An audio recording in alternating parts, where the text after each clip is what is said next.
કૃષ્ણફળ ક્યાં બને? દ્વારકામાં. દ્વારકામાં જ બને. બધે બને છે. અમે દ્વારકામાં ખેતી કરીએ. અમે દ્વારકા સાથે ફાર્મિંગ કરીએ છીએ. આ એનું જ છે આ બોટલ? ભાઈનો સ્કોચ છે, ટીમ છે. આનાથી શું બેનિફિટ થાય?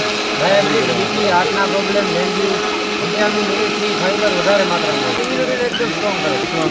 દિવસમાં કોઈ એવું પેલું નથી થોડું વધારે લઈ શકે. આ શું છે? આ એ જ છે? આ એનો અંદરનો કાઢેલો સીધો પલ્પ છે. સીરો પલ્પ છે. ફ્રોઝન છે. એમને આ પલ્પમાં શું મિક્સ કરવાનું? એ કોઈ એમાં પાણી નાખવાનું અને ખાંડ નાખવાની. મીઠાશ માટે તમે સુગર છે, ગોળ છે, મધ છે, જે નાખો નાખો. આ પીળા છે, લાલ છે, બધા એ જ છે. કૃષ્ણફળ બંને વેરાયટી છે. કેટલા લો છે એક ગ્લાસ? 50 રૂપિયા. આપો ને. એક ગ્લાસ આપો.